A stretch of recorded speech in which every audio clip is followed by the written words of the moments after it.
Just in, the armed robbery of an innocent man has been reported in the minuscule town of Silverstone, Massachusetts, at approximately 9:57 p.m. Our fellow reporter, Brianna Gale, has been deployed to the tenebrofic street of the crime scene to uncover more details. Can't hear you! I'm here with Larry Perkins to find out more about the insidious... Let me tell you what really happened, Dad, okay? Dad, what happened Dad, was, Dad, what are you doing? You are Dad. stupid. Leave me alone.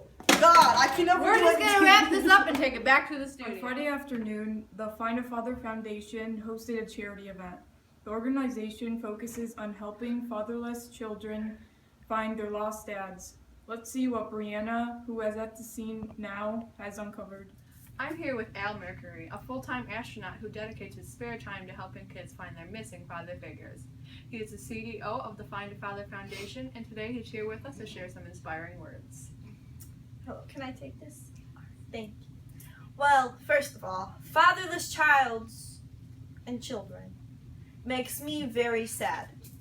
I FaceTime my son, little Johnny here. As you can see, he does not take after me at all. He takes after his mother.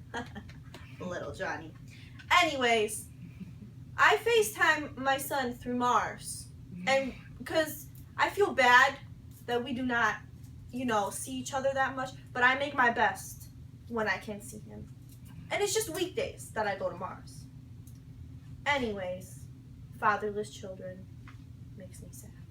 Yeah, my dad's awesome. He brought me this rock from Mars. Oh, this rock from Mars. Yeah, This rock from Mars.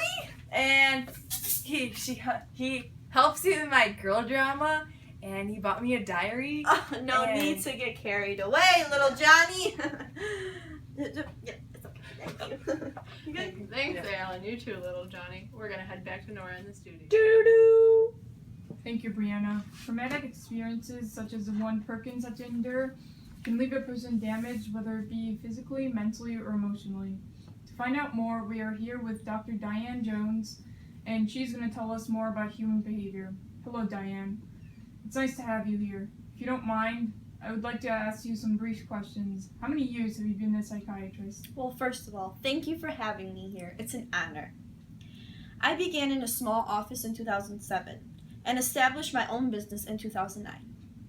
What do you have to say about child neglect, and what are your thoughts? Well, in my time working in that small office, I read the book The Glass Castle, and it talked a lot about child neglect.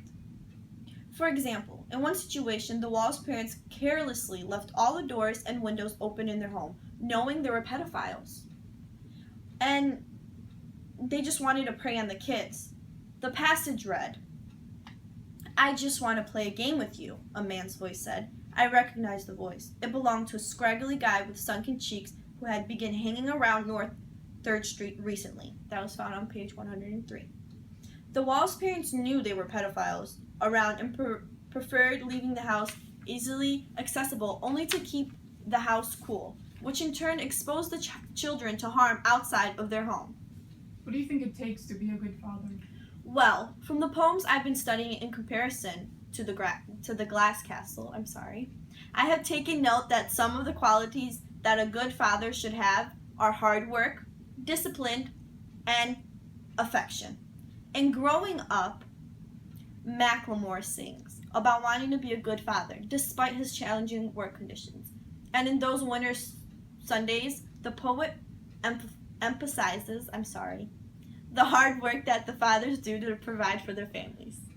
And as for the other poems, do you think they demonstrate the qualities of a bad father? To an extent, yes. In My Father, the poet expresses that his dad shows both good and bad qualities. He recognizes that his father is the only one who provides him with the things he needs to survive, which can also be related back to the psychological needs in Maslow's hierarchy of needs. In My Papa's Waltz, the poem is not tentative to inform the reader of his father's alcohol addiction. He explains that he is abusive towards him and that he is constantly drinking. So with all this new information, were you able to come up with similarities and differences between these fathers and Rex Walls?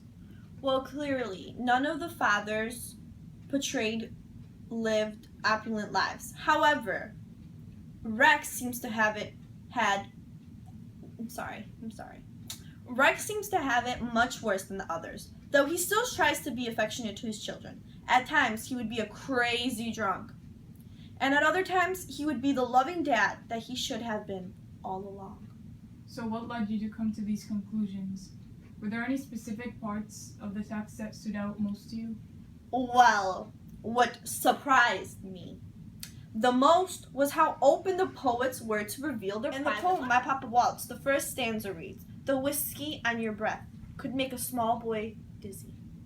Which immediately brought Rex to my mind. He is constantly drunk and struggles to overcome his addiction several times.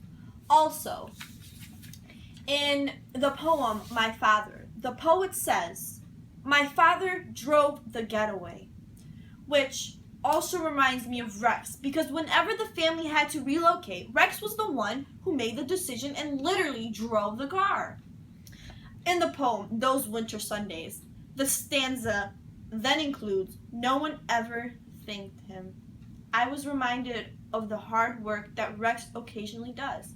It seems to me that many of his good qualities are overshadowed by his bad qualities. Finally, Growing Up by Macklemore, such a great song. He sings, "I just want to be a good dad. Will I be? I have no idea." Which made me reflect on what Rex's life may have been like before he had children. Perhaps he was thinking the same thing that Macklemore was. Or perhaps he thought he was more than prepared. Either way, he is both a good and a bad dad for Lori, Jeanette, Brian, and Warren. Thank you for being here with us, Dr. Diane Jones. Your insight was very helpful. Thank you so much. It was great being here. And anytime you guys want another interview, I will be here. Thank you.